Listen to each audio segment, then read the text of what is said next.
Јанко Бачев, Филип Петровски и Солза Грчева побараа пари од владата за да ја финансираат кампањата за бојкот на референдумот.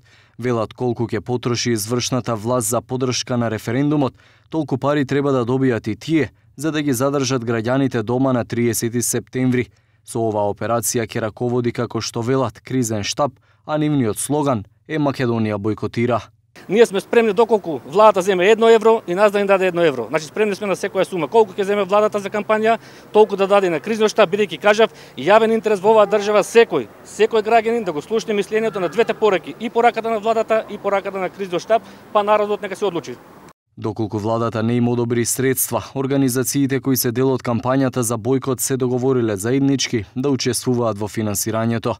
Во меѓувреме отвориле и сметка за донации од диаспората, а до сега собрале околу $4,000, вели Бачев.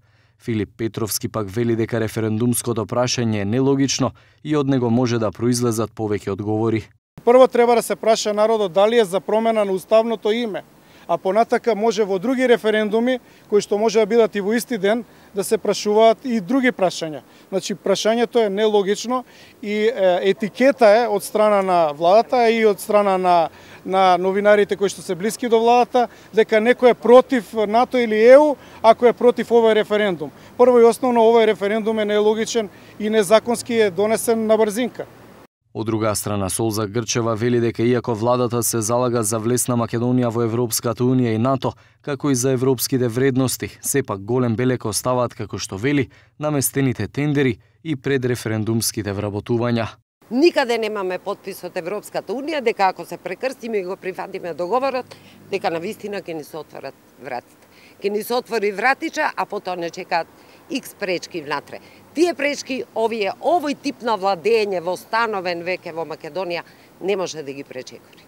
Македонија бојкотира, како што вела дел од членовите, е составена од 30 партии и организации, а најави изголемување на овој број со нови.